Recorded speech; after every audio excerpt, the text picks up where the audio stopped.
કોઈ પણ ગોલ સુધી પહોંચવું હોય તો એના માટે તમારે પેશનેટ બનવું જોઈએ અને તમારામાં કોઈ પણ એવી સ્કિલ હોય એમને પ્રોફેશનલમાં બનાવવી જોઈએ. Hello, this is me RJ Chandni અને આજે આપણી સાથે છે મિસિસ શ્રદ્ધા વડાલિયા કે જે મિસિસ વર્લ્ડ ઇન્ટરનેશનલ 2024 નું બેચ મેળવેલું છે. તો ચલો એમની સાથે વાતો કરીએ. હેલો મેડમ, કેમ છો? હાય પહેલા તો તમારું ખૂબ ખૂબ સ્વાગત છે આપણા રેડિયો રાજકોટ પર.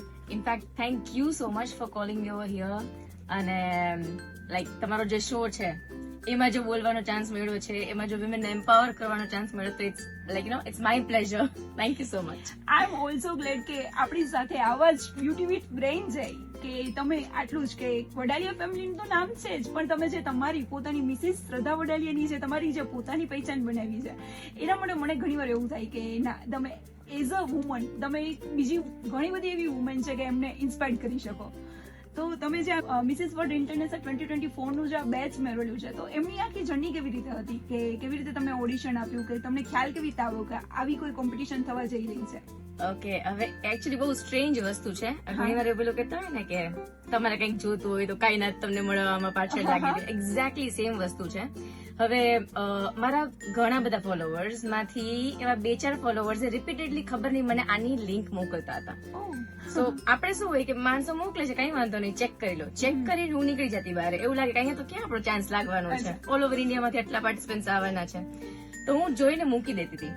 હવે મારો બર્થડે 28 મે લાસ્ટ યર, આ વર્ષે નહીં, લાસ્ટ યર એ પેલાની વાત છે કે જયારે મને લોકોએ આ લિંક્સ મોકલેલી હતી.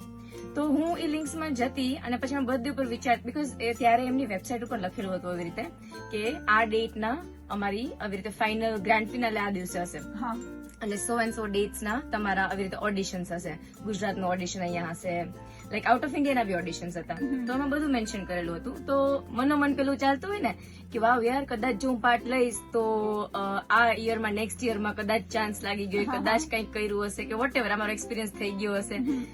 એ બધું માઇન્ડમાં ચાલતું હતું. લાઈક નેવર થોટ કે હું પાર્ટિસિપેટ કરીશ. મેં હજી કઈ જ એક બી સ્ટેપ નતો લીધો. હવે 31 જાન્યુઆરીના was the last day to submit and fill up the form. તો 31 ના રાત્રે 8 વાગે લાઈક એ ફિલિંગ આવી ના ના ચલ ને I should give a try. બસ ખોઈલું, I filled up the form, પૂરું. તો હવે જે થશે ને જોયું જશે. So then I was having auditions. March 20th ના I was having auditions in Ahmedabad. તો અમદાવાદ ઓડિશન્સ માટે ગઈ. સ્લોટ વાઇઝ ઓડિશન્સ હતા, જજીસ બેઠા હતા સામે and the hall process went on. So I gave my auditions અને દેન ઇટ વોઝ લાઈક કે તમને 24 કલાકમાં રિઝલ્ટ ખબર પડે કે whether you are selected as a finalist or not. So it was a strange part. I did not expect. હું ખાલી જઈને આવતી રહી. આઈ વોઝ નોટ નોઈંગ કે હવે આમાં આપણું શું થશે, વોટ એવર એક ટ્રાય આપવાની વાત હતી. સો નેક્સ્ટ ડે મોર્નિંગમાં આઈ ગોટ ધ મેલ કે you are selected and now you are amongst the finalist. અને અંકિત મારી બાજુમાં હતા. So I was like, Ankit look at this. Like Ankit કે good good, you should go ahead. તો I just took that chance. અને પછી like અમારું grand finale was starting on 28th. Like આખી પ્રોસેસ 28th થી સ્ટાર્ટ થતી હતી, which was my birthday. 28th ના મારે જવાનું હતું, આખી જર્ની સ્ટાર્ટ થવાની હતી. સો I head 2 months for the preparations. અને ઇન બિટવીન એકચ્યુઅલી બહુ બધી વસ્તુ હતી વચ્ચે. Family, we have a joint family. તો વેડિંગ હતા ફેમિલીમાં. માય કિડ નું બી ઓપરેશન હતું. હી વોઝ હેવિંગ ટોન્સિસ, એના ઓપરેશન હતા. ડિસ્પાઇટ ઓફ એવરીથિંગ મને એટલી ખબર હતી કે મારે I have to give my 100% in whatever I am doing. તો લાસ્ટમાં like I just had 7 to 10 days for preparations, જેમ કે ઇન્ટ્રોડક્શન રાઉન્ડ છે, ટેલેન્ટ રાઉન્ડ છે, ઘણી બધી પ્રેપ્સ હતી which was given by them. So એ બધું કરવા માટે હાર્ડલી 10 days હતા, વિચ આઈ ડીડ. અને વિધાઉટ ગિવિંગ એની થોટ્સ. ઘણી વાર શું હોય કે તમને લાસ્ટમાં ક્વેશ્ચન આન્સર રાઉન્ડમાં શું પૂછશે તમને ખબર નહીં હોય ને શું થશે. આઈ મેડ અ પોઈન્ટ કે જે બી થશે I am going to be myself. અગર મને નહીં બી આવડતું હોય તો હું ત્યાં જઈને કહીશ કે મને નથી આવડતું, કઈ વાંધો નહીં. That is fine. Honesty is far મોર અપ્રિશિએટેડ મારા ખ્યાલથી કોઈ બી ફિલ્ડમાં. સો that's how I went over there. અને બસ ઈ 7 દિવસ just like this એ જતા રહ્યા. and I did not expect the crown. and લાસ્ટમાં when I won the crown, તો જયારે તમને ક્રાઉડમાંથી ચીયરિંગ મળતું હોય, બેક સ્ટેજમાંથી તમારા ફ્રેન્ડ્સ ચીયર અપ કરતા હોય, તો નેક્સ્ટ લેવલની ફિલિંગ હતી. And then people told me that you deserved this.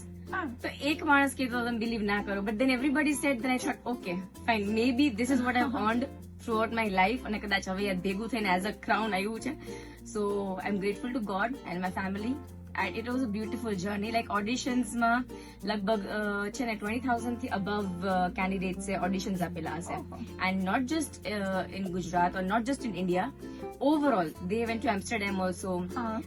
અલગ અલગ વર્લ્ડ ના સિટીઝ માં 40 થી above cities માં auditions લેવાના હતા.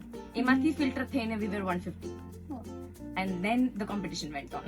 એટલે પેલાથી એવું કહેવામાં આવતું ને કે જે પુત્રના લક્ષણો પાનામાં, એવી રીતે તમે જયારે નાના હતા ત્યારે તમારામાં આવા પિક્ચર્સ કોઈ દેખાતા હતા કે તમને આવું બ્યુટિશિયન નું કે આવી રીતના કોઈ મોડેલ નું કે એવા કોઈ પિક્ચર તમારા હતા કે you want to be like that? ક્યાંક તો yes, that is true. Actually મને 2-3 દિવસ પહેલા જ મારી એક ફ્રેન્ડ નો મેસેજ આવેલો કે યાદ છે તને આપણે રમતા હતા અને તું રેમ્પ વોક રમતી હતી, અને મને યાદ આવ્યું કે યસ ધીસ વોઝ આપણે કેમ ટીચર રમતા હોય, તો as a part of my childhood હું રેમ્પ વોક પણ રમતી. આવું મેં પહેલી વાર સાંભળ્યું કે નાના હતા ત્યારે ટીચર રમતા, ડોક્ટર રમતા. સો એક this was something which I use to do. જે મને રિકોલ થયું, મારી ફ્રેન્ડે ટેક્સ્ટ કર્યો ત્યારે. She is a childhood friend અને જેને લાઈક તમારી બધી ખબર હોય. So that was one thing. બીજું બહુ સ્ટ્રેન્જ બટ લાઈક મારું ઇન્સ્ટાગ્રામ પર પેજ છે ઓફિશિયલ શ્રદ્ધા વડાલિયા, જે 2 વર્ષથી હું કરું છું. That is all about skin care and makeup. હવે એમાં કહું તો ધીસ સ્કિન કેર અને મેકઅપ ની journey also started since I was a child. અને એ લાઈક લક્ષણની વાત કરું તો યસ, જયારે હું નાની હતી ને તો સી બ્લો ડ્રાયર ને એવું તો બધું અવેલેબલ જનરલી ત્યારે નહોતું, ઘરમાં તો નહોતું જ. પણ ક્યાંક તમને ડાઉન ધ લાઈન તમને ખબર છે કે આની ટેકનિક આવી છે, ભાઈ ગરમ હવા આવે ને તો આમ વાળ સીધા થાય. તો લિટરલી મારા હેર છે ને બપોરે ધોવા બેસતી, અને જ્યાં ટેરેસમાં પવન આવતો હોય ને ત્યાં વાળ નીચે કરી પેડલ કમ હાથમાં લઈ અને I use to go through my hair. બસ એવી રીતે સીધા કરતી. અને ત્યારે બીંગ અ ચાઇલ્ડ પણ મને એટલી ખબર હતી કે આ હોટ એરમાં મારી સ્કિન ખરાબ થશે, ભલે હું કોમ્બ લઈને હેર તો કરીશ પણ મારી સ્કિન નું શું. તો હું એક ભીનો ટુવાલ મોઢા ઉપર રાખતી અને મારા હેર ને આમ કરતી. જી મને રિયલાઇઝ નતું થયું કે હું કંઈક જુદું કરતી હતી બીજા લોકો કરતા. જી મને ખબર પડી when I grew up, અને જયારે કિડ્સ મોટા થઈ ગયા then you realize કે હા યાર આપણામાં કંઈક યુનિક વસ્તુ છે, so why not to deliver. અને as I always say to people, મારા ફોલોવર્સ ને બી આ વસ્તુ ખબર છે કે logic is far more practical than science.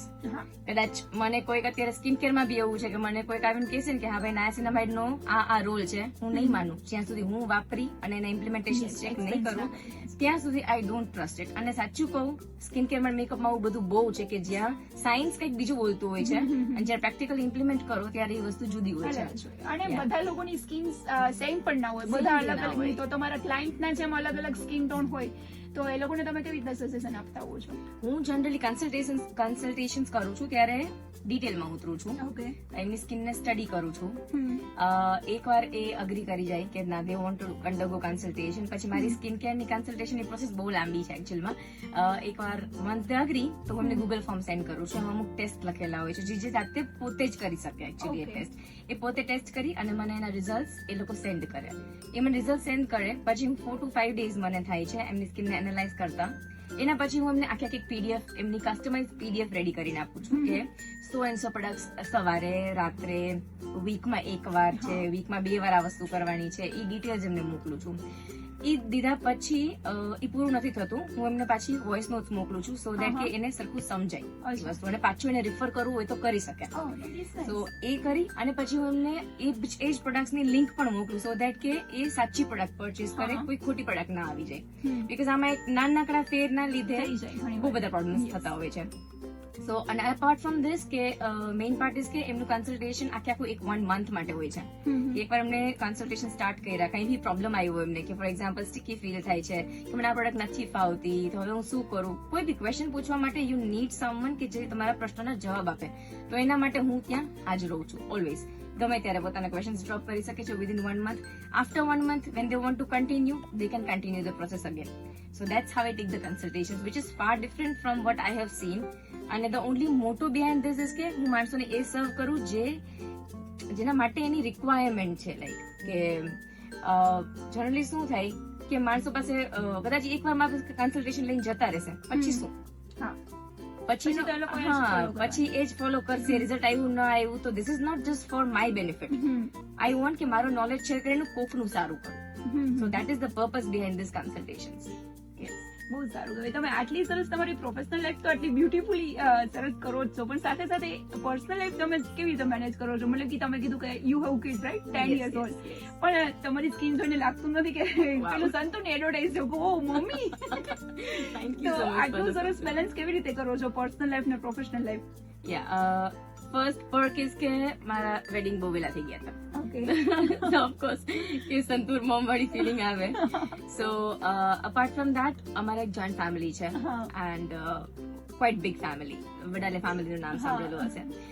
So despite of that અમારા ફેમિલીમાં બધા અન્ડરસ્ટેન્ડિંગ છે.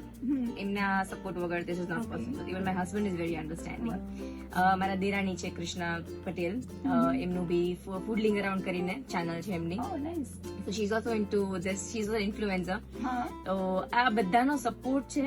That's why I'm able to do it. And apart from that બીજું શું છે કે તમે કઈ બી વસ્તુ સ્ટાર્ટ કરો તો ઇનિશિયલી સ્ટ્રગલ તો રહેવાનું જ છે. બટ આઈ બિલીવ કે તમે જે કામ કરો ને એમાં તમારું 100% આપો. 50% આપીને તમે એમ ના કહી શકો કે મારથી આ ન થયું. હા. સો દેટ્સ વોટ આઈ બિલીવ. એટલે મેં જયારે પેજ સ્ટાર્ટ કર્યું ત્યારે ઇનિશિયલી સ્ટ્રગલ્સ હતા, કારણ કે how to shoot a video, એનું એડિટિંગ કેવી રીતે કરવું, પછી ફિલ્ટર કરવા જાવ તો વ્યૂઝ ઘટી જાય છે, Yes. બહુ બધા પ્રોબ્લેમ્સ આવે. અને અપાર્ટ ફ્રોમ ધેટ ત્યારે સ્ટાર્ટિંગમાં મારે એવું થતું હતું કે because of that stress my weight also started to increase. Oh. કારણ કે આ વસ્તુ બહુ ટાઈમ કન્ઝ્યુમ કરી લેતી હતી. લેટર ખબર પડી કે આ તો હેલ્થના કોમ્પ્રોમાઇઝ ઉપર તમે કાંઈ ના કરી શકો વસ્તુ. So I got back to routine, જેમાં મેં બધું બાયફિકેટ કર્યું મારો ટાઈમ સ્લોટ્સ, કે ભાઈ આટલા ટાઈમમાં જ વર્ક કરવાનું છે, આટલા ટાઈમ જીમમાં જવાનું જ છે, આટલો ટાઈમ ફેમિલીને દેવાનો છે. Bifurcated everything which made my life far more easier. હા. પહેલા શું થતું કે તમે બધું એક સાથે લેવા જતા હોય. અચ્છા, સો હા. નાઉ પછી તમે ક્યાંય ન પહોંચી શકો. હા, તો સો ધ થિંગ ઇઝ કે હવે મેં બાયફિકેટ કરી નાખ્યું. કંઈક હા. રહી ગયું, ઇટ્સ ઓકે. હા. રહી ગયું તો ધેટ્સ ફાઇન. એમાં Okay. કોઈ એવું કમ્પલ્શન નથી કે આ થઈ જ જવું જોઈએ. સો when I bifurcated, things went easy for me.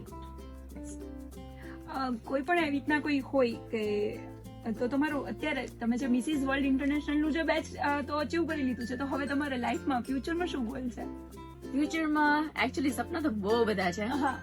Acting, modelling as a part of skin care અને મેકઅપની ફિલ્ડમાં બી આગળ જવું છે. Still I am figuring out which way, કેવી રીતે કરવું છે, મારે કઈ રીતે આગળ વધવું છે, because I need to understand my capabilities, કે આમાં મારી શાર્પનેસ ક્યાં છે, હા. હું ક્યાં આગળ વધી શકું એમ છું.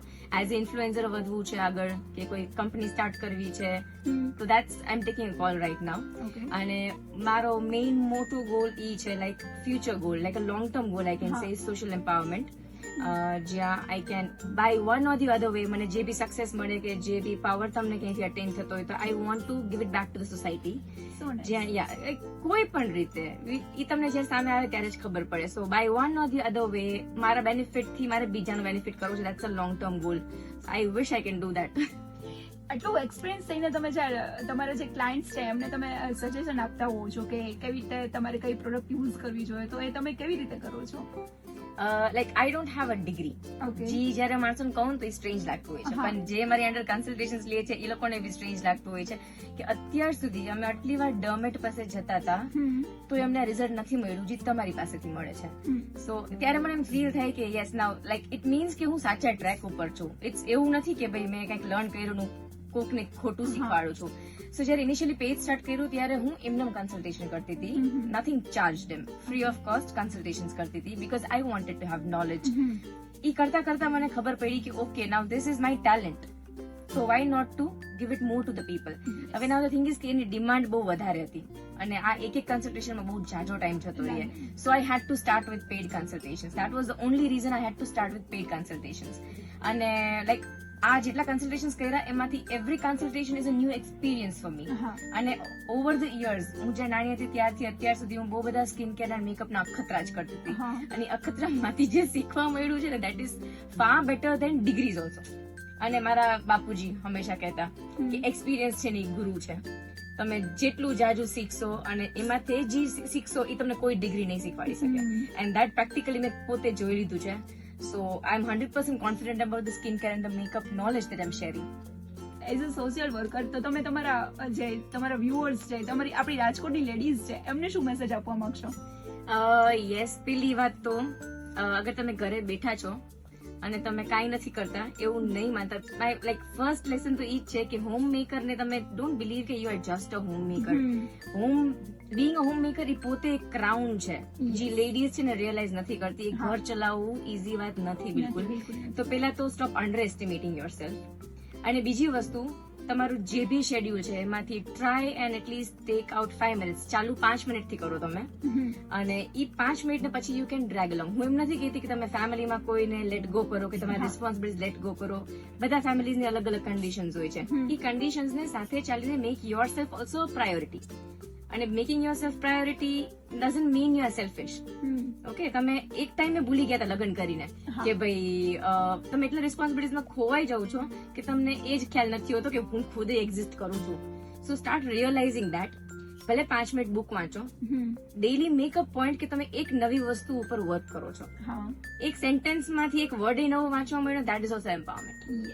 સો I want to tell the ladies કે પ્લીઝ આજે ચાલુ કરશો ને ત્યારે જઈને કાલે ક્યાંક લીડ કરશો. If you are having dreams, start right now. કારણ કે સેકન્ડ ચાન્સ નહીં મળે ફોર શ્યોર. જે બી મોમેન્ટ્સ છે ને, use the best out of it and make everyone happy also, and you also be happy. That's what I want to say. Thank you so much, ma'am.